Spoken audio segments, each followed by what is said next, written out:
തൻ്റെ മകനായിട്ട് ഭഗവാൻ തന്നെയാണ് വന്ന് ജനിച്ചിരിക്കുന്നത് എന്നറിഞ്ഞ് കൗസല്യാദേവി വളരെയധികം ആനന്ദത്തോടു കൂടിയിട്ട് ആ ഭഗവാനെ കണ്ട് സ്തുതിക്കാൻ തുടങ്ങി. അധ്യാത്മരാമായണത്തിലെ രണ്ടാമത്തെ സ്തുതിയാണ് കൗസല്യാസ്തുതി. നമസ്തേ ദേവദേവ ശംഖചക്രാബ്ജധര നമസ്തേ വാസുദേവ മധുസൂദന ഹരേ നമസ്തേ നാരായണ നമസ്തേ നരകാരേ സമസ്തേശ്വര ശൗരേ നമസ്തേ ജഗത്പദേ നിൻ തിരുവടി മായാദേവിയെ കൊണ്ട് വിശ്വം സന്തതം സൃഷ്ടിച്ചു രക്ഷിച്ചു സംഹരിക്കുന്നു. സത്വാദി ഗുണത്രയം ആശ്രയിച്ചെന്തിന് ഇതെന്ന് ഉത്തമന്മാർക്കു പോലും അറിവാൻ വേലയത്രേ. പരമൻ പരാപരൻ പരബ്രഹ്മാക്യൻ പരൻ പരമാത്മാവു പരൻ പുരുഷൻ പരിപൂർണൻ അച്യുതൻ അനന്തൻ അവ്യക്തൻ അവ്യയൻ ഏകൻ നിശ്ചലൻ നിരുപമൻ നിർവാണപ്രദൻ നിത്യം നിർമ്മലൻ നിരാമയൻ നിർവികാരാത്മാദേവൻ നിർമ്മമൻ നിരാകുലൻ നിരഹങ്കാരമൂർത്തി നിഷ്കളൻ നിരഞ്ജനൻ നീതിമാൻ നിഷ്കൽമഷൻ നിർഗുണൻ നിഗമാന്തവാക്യാർത്ഥവേദ്യൻ നാഥൻ നിഷ്ക്രിയൻ നിരാകാരൻ നിർജ്ജര നിഷേവിതൻ നിഷ്കാമൻ നിയമിനാം ഹൃദയനിലയനൻ അദ്വയൻ അജൻ അമൃതാനന്ദൻ നാരായണൻ വിദ്വൻ മാനസപത്മമധുവൻ മധുവൈരി സത്യജ്ഞാനാത്മാ സമസ്തേശ്വരൻ സനാതനൻ സത്വസഞ്ജയ ജീവൻ സനകാദിഭിസേവ്യൻ തത്വാർത്ഥ ബോധരൂപൻ സകല ജഗന്മയൻ സത്താമാത്രകനല്ലോ നിൻ തിരുവടി നൂനം. നിൻ തിരുവടിയുടെ ജഡരത്തിങ്കൾ നിത്യം അന്തമില്ലാതോളം ബ്രഹ്മാണ്ടങ്ങൾ കിടക്കുന്നു. അങ്ങനെയുള്ള ഭവാൻ എന്നുടെ ജഡരത്തിൽ ഇങ്ങനെ വസിപ്പതിനെന്തു കാരണം പോറ്റി. ഭക്തന്മാർ വിഷയമായുള്ളൊരു പാരവശ്യം വ്യക്തമായി കാണായി വന്നു മുഗ്ധയാമെനിക്കിപ്പോൾ.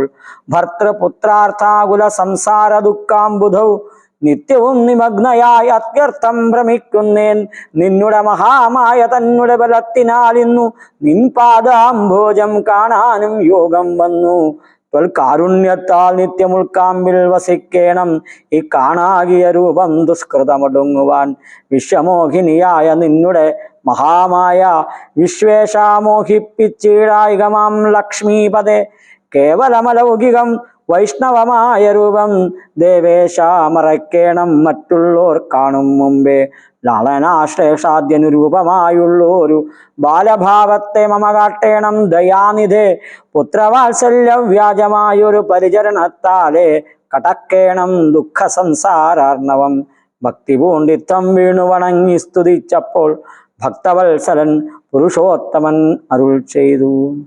കൗസല്യാദേവിയുടെ സ്തുതിയാകണ്ടത്. ദേവി പറയാണ്, നമസ്തേ ദേവദേവ, അല്ലയോ ദേവദേവനായ ഭഗവാനെ അവിടത്തേക്ക് നമസ്കാരം. ശംഖുചക്രാബ്ധര, അങ്ങ് ശംഖും ചക്രവും താമരയൊക്കെ ധരിച്ചിട്ടുള്ള ആളാണ്, അങ്ങേക്ക് നമസ്കാരം. നമസ്തേ വാസുദേവ, വാസുദേവനായിട്ടുള്ള ഭഗവാനെ അങ്ങേക്ക് നമസ്കാരം. വാസുദേവൻ എന്ന് പറഞ്ഞാൽ ഇന്ദ്രിയങ്ങളുടെ പ്രാണന്റെയൊക്കെ അധിപനായിട്ടുള്ള ആള്. മധുസൂദന, മധു എന്ന അസുരനെ നിഗ്രഹിച്ചവൻ. ഹരേ, ഹരിക്കുന്നവൻ, ഓരോരുത്തരുടെയും പാപങ്ങളെയും ദോഷങ്ങളെയൊക്കെ ഹരിക്കുന്നവനെ. നമസ്തേ നാരായണ, അങ്ങേക്ക് നമസ്കാരം. നാരായണനായ അവിടത്തേക്ക് നമസ്കാരം. നമസ്തേ നരകാരേ, നരകന്റെ ശത്രുവായ അല്ലെങ്കിൽ നരകത്തിന്റെ ശത്രുവായ അങ്ങേക്ക് നമസ്കാരം. സമസ്തേശ്വര ശൗരേ, എല്ലാ ഈശ്വരങ്ങളും എല്ലാവർക്കും എല്ലാറ്റിനും ഈശ്വരമായവനെ. ശൗരേ, ശൂരന്റെ വംശത്തിൽ വന്ന് ജനിച്ചവനെ, ശൗര ആർന്നവനെ. നമസ്തേ ജഗത്പദേ, ആ ജഗത്തിന് മുഴുവൻ പതിയായിട്ടുള്ളവനെ. നിൻ തിരുവടി മായാദേവിയെ കൊണ്ട് വിശ്വം സന്തതം സൃഷ്ടിച്ചു രക്ഷിച്ചു സംഹരിക്കുന്നു. അവിടുന്ന് തൻ്റെ മായാശക്തി കൊണ്ട് ഈ ലോകത്തെ എപ്പോഴും സൃഷ്ടിച്ച് രക്ഷിച്ച് സംഹരിക്കുന്നുണ്ട്. സത്വാദി ഗുണത്രയം ആശ്രയിച്ചെന്തിന്, ആ സത്വാദി ഗുണത്രയത്തെ ആശ്രയിച്ച് എന്തിനിതെന്ന് ഉത്തമന്മാർക്ക് പോലും അറിവാൻ വേലത്തെ. എന്തുകൊണ്ടാണ് അങ്ങ് ഈ ഗുണത്രയത്തെ ആശ്രയിച്ചിട്ട്, സത്വം രജസ് തമസ് ഗുണത്രയത്തെയൊക്കെ ആശ്രയിച്ചിട്ട് എന്തിനാണ് ഇങ്ങനെ ചെയ്യുന്നത് എന്നുള്ളത് ഉത്തമന്മാരായ ആളുകൾക്ക് പോലും അറിയാൻ സാധിക്കില്ല. പരമൻ പരാപരൻ പരബ്രഹ്മാക്യൻ അവിടുന്ന് ആരാണ്? പരമനാണ്, പരാത്പരനാണ്, പരബ്രഹ്മം എന്നുള്ള പേരോട് കൂടിയവനാണ്, ഏറ്റവും ശ്രേഷ്ഠനായവനാണ്, പരമാത്മാവാണ്. പരൻ പുരുഷൻ, പുരുഷന്മാരെ വെച്ച് ശ്രേഷ്ഠനാണ്. പരിപൂർണൻ, എങ്ങും നിറഞ്ഞവനാണ്. അച്യുതൻ, ച്യുതിയില്ലാത്തവൻ, വീഴ്ച പറ്റാത്ത. അനന്തൻ, ആദിയും അന്തവുമില്ലാത്തവനാണ്. അവ്യക്തൻ, വ്യക്തമല്ലാത്തവനാണ്. അവ്യയൻ, ഏറ്റക്കുറച്ചിലുകളില്ലാത്തവൻ, നാശമില്ലാത്തവനാണ്. ഏകൻ, ഒന്നു മാത്രവനാണ്. നിശ്ചലൻ, ഇളക്കമില്ലാത്തവനാണ്. നിരാമയൻ, നിശ്ചലൻ, നിരുപമൻ, ഉപമിക്കാൻ പറ്റാത്തവനാണ്. നിർവാണപ്രദൻ, നിർവാണം മോക്ഷം, ആ മുക്തിയെ നൽകുന്നവനാണ്. നിത്യൻ, എന്നുമുള്ളവനാണ്. നിർമ്മലൻ, അഴുക്കില്ലാത്തവനാണ്. നിർമ്മലൻ. നിരാമയൻ, ആമയം ദുഃഖം, രോഗം, ദുരിതം അതൊന്നും ഇല്ലാത്തവനാണ്. നിർവികാരാത്മാ, യാതൊരു തരത്തിലുള്ള മാറ്റവുമില്ലാത്ത സ്വരൂപത്തോടുകൂടിയാണ്. ദേവൻ, ദേവൻ പ്രകാശസ്വരൂപൻ, ജ്ഞാനസ്വരൂപൻ, സൃഷ്ടിസ്ഥിതി സംഹാരങ്ങളെ ലീലയായി ചെയ്യുന്നവൻ. നിർമ്മമൻ, മമത ഇല്ലാത്തവൻ, എൻ്റെ എന്നുള്ള ഭാവമില്ലാത്തവൻ. നിരാകുലൻ, ആകുലതകളില്ലാത്തവൻ. നിരഹങ്കാരമൂർത്തി, അഹങ്കാരമില്ലാത്തവനാണ്. നിഷ്കളൻ, കലകളില്ലാത്തവനാണ്. നിരഞ്ജനൻ, നിശേഷേണ രഞ്ജിപ്പിക്കുന്നവൻ, അല്ലെങ്കിൽ അഴുക്ക് മലമൊന്നുമില്ലാത്തവൻ. നീതിമാൻ, എല്ലാറ്റിനും നീതിയായിരിക്കുന്നവനാണ്. നിഷ്കൽമഷൻ, കൽമഷങ്ങൾ, ദോഷങ്ങൾ, പാപങ്ങളില്ലാത്തവൻ. നിർഗുണൻ, എല്ലാ ഗുണങ്ങൾക്കും അപ്പുറത്തുള്ളവൻ. നിഗമാന്തവാക്യാർത്ഥ വേദ്യൻ, നിഗമം വേദം, വേദാന്തവാക്യാർത്ഥങ്ങളെ കൊണ്ട് അറിയപ്പെടേണ്ടവനാണ്. നാഥൻ, നാഥനാണ്, എല്ലാറ്റിനെയും നാഥനായിട്ടുള്ളവനാണ്. നിഷ്ക്രിയൻ, ഒന്നും ചെയ്യാതെ കണ്ടിരിക്കുന്നവനാണ്. നിരാകാരൻ, രൂപമില്ലാത്തവനാണ്.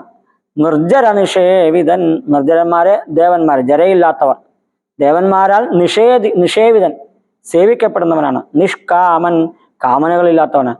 നിയമിനാം ഹൃദയ നിലയനൻ, നിയമനം ചെയ്യുന്നവരുടെ ഹൃദയത്തിലെ വസിക്കുന്നവനാണ്. അദ്വയൻ, രണ്ടല്ലാത്തവനാണ്. അജൻ, ജനിക്കാത്തവൻ. അമൃതാനന്ദൻ, മൃതം മരണം, അമൃതം മരണമില്ലാത്തവൻ. ആനന്ദൻ, ആനന്ദസ്വരൂപനായിരിക്കുന്നവൻ, അമൃതാനന്ദ സ്വരൂപനായിരിക്കുന്നവൻ. നാരായണൻ, അങ്ങ് നാരായണനാണ്. വിദ്വന്മാനസപത്മ മധുവൻ, മധുവൈരി, വിദ്വാൻമാരുടെ മനസ്സാകുന്ന താമരപ്പൂവിലെ മധുവൻ, തേൻ കുടിക്കുന്ന വണ്ടാണ്. മധുവൈരി, മധു എന്ന അസുരനെ നിഗ്രഹിച്ചവനാണ്. സത്യജ്ഞാനാത്മാ, സത്യവും ജ്ഞാനവും സ്വരൂപമായിട്ടുള്ളവനാണ്. സമസ്തേശ്വരൻ, എല്ലാറ്റിൻ്റെയും ഈശ്വരനാണ്. സനാതനൻ, എന്നുമുള്ളവനാണ്, ഒരു മാറ്റവുമില്ലാതെ. സത്വസഞ്ജയ ജീവ്യൻ, സത്വം കൂടിച്ചേർന്ന ആ ജീവനാണ്. സനകാദിവിസേവ്യൻ, സനകാദി മഹർഷികളാൽ സേവിക്കപ്പെടുന്നവനാണ്. തത്വാർത്ഥബോധരൂപൻ, തത്വാർത്ഥബോധ സ്വരൂപനാണ്. സകല ജഗന്മയൻ, എല്ലാ ജഗത്തിലും നിറഞ്ഞു നിൽക്കുന്നവനാണ്. സത്താമാത്രകനല്ലോ നിൻ തിരുവടി നൂനം, അങ്ങാരാണ്? സത്താമാത്രനാണ്, സത്ത് മാത്രമായിരിക്കുന്നവനാണ് അവിടുന്ന്. ഉറപ്പാണ്, ഇക്കാര്യം ഉറപ്പാണ്. നിന്തിരുവടിയുടെ ജഡരത്തിങ്കൽ നിത്യം അന്തമില്ലാതോളം ബ്രഹ്മാണ്ടങ്ങൾ കിടക്കുന്നു. അവിടുത്തെ വയറ്റിനകത്താണ് സകല ബ്രഹ്മാണ്ടങ്ങളും. അങ്ങനെയുള്ള ഭഗവാൻ എന്നുടെ ജഡരത്തിൽ, അങ്ങനെ എല്ലാ ലോകങ്ങളെയും തൻ്റെ ഉദരത്തിൽ വഹിക്കുന്ന ഭഗവാൻ എങ്ങനെയാണ് എൻ്റെ ഉദരത്തിൽ വന്നത്? എന്നുടെ ജഡരത്തിൽ ഇങ്ങനെ വസിപ്പതിന് എന്തു കാരണം പോറ്റി? എന്താ കാരണം? ജഡരം എന്ന് പറഞ്ഞ വയറ്. ഭക്തന്മാർ വിഷയമായുള്ള ഒരു പാരവശ്യം വ്യക്തമായി കാണായി വന്നു. മുഗ്ധയാമിനി എനിക്കിപ്പോൾ ഭക്തന്മാർക്ക് ഉണ്ടാവുന്ന ആ പാരവശ്യം ഉണ്ടല്ലോ, അതിപ്പോ എനിക്ക് അനുഭവപ്പെടാൻ തുടങ്ങി. ഭർത്തൃപുത്രാർത്ഥാകുല സംസാര ദുഃഖാംബുധൗ നിത്യവും നിമഗ്നയായ അത്യർത്ഥം ഭ്രമിക്കുന്ന ഞാൻ. ഭർത്താവ്, പുത്രൻ, അർത്ഥം, ധനം തുടങ്ങിയ ആകുലതകൾ, അങ്ങനെയുള്ള സംസാര ദുഃഖാംബുധ, സംസാരമാകുന്ന ദുഃഖസമുദ്രത്തില് നിത്യവും എല്ലായ്പ്പോഴും നിമഗ്നയായി അത്യർത്ഥം ഭ്രമിക്കുന്നേ, ഞാൻ വളരെയധികം ഭ്രമിക്കുകയാണ്, ആശയക്കുഴപ്പത്തിലായിരിക്കുക. നിന്നുടെ മഹാമായ തന്നുടെ ബലത്തിനാൽ ഇന്നു നിൻ പാദാംബോജം കാണുവാനും യോഗം. അവിടുത്തെ ആ മഹാമായയുടെ ബലം കൊണ്ട് ഇന്ന് അവിടുത്തെ പാദങ്ങളെ കാണാൻ സാധിച്ചു. കാരുണ്യത്താൽ നിത്യം ഉൾക്കാമ്പിൽ വസിക്കണം. അവിടുത്തെ കാരുണ്യം കൊണ്ട് എപ്പോഴും ഉള്ളിൽ വസിക്കണം. ഈ കാണാകിയ രൂപം, ഈ കണ്ട രൂപത്തെ ദുഷ്കൃതമൊടുങ്ങുവാൻ, ദുഷ്കൃതം ചെയ്തതിൻ്റെ ദുരിതം അതൊക്കെ ഒടുങ്ങാനായിട്ട്. വിശ്വമോഹിനിയായ നിന്നുടെ മഹാമായ, ലോകത്തെ മുഴുവൻ മോഹിപ്പിക്കുന്ന അവിടുത്തെ മഹാമായ വിശ്വേശ മോഹിപ്പിച്ചിടായികമാം ലക്ഷ്മീപദേ. വിശ്വേശനായ ഭഗവാൻ, ഈ ലോകത്തിന് മുഴുവൻ ഭഗവാനായിട്ടുള്ള ഭഗവാനെ അവിടുന്ന്, അവിടുത്തെ മഹാമായ എന്നെ മോഹിപ്പിക്കാതെ നോക്കണേ. ഇനിയോ അത് മാത്രം പോരാ, കേവലം അലൗകികം വൈഷ്ണവമായ രൂപം, ഈ കേവലം അലൗകികം, ഈ ലോകത്ത് കാണാൻ പറ്റാത്തതായ ആ വൈഷ്ണവ രൂപത്തെ ഒന്ന് മാത്രമേ ഉള്ളൂ. അതിനെ ഇപ്പൊ എനിക്ക് കാണിച്ചു തരണ്ട. ദേവേശ മറക്കേണം മറ്റുള്ളവർ കാണും മുമ്പേ, മറ്റുള്ള ആളുകൾ കാണുന്നതിന് മുമ്പേ എല്ലാം മറക്കണം. എന്നിട്ടോ ലാളനാശേഷാദ്യനുരൂപമായിരിപ്പോരു ബാലഭാവത്തെ മമ കാട്ടേണം ദയാനിധേ. ലാളിച്ച് ആശേഷിച്ച് ഇരിക്കുന്ന അതൊക്കെ നൽകാൻ പറ്റുന്ന വിധത്തിലുള്ള ആ കുട്ടി രൂപം ബാലഭാവത്തെ എനിക്ക് കാണിച്ചു തരണം ദയാനിധേ, ദയയുടെ നിധിയായവനെ. എന്നിട്ടോ എന്തിനു വേണ്ടിയിട്ടാ?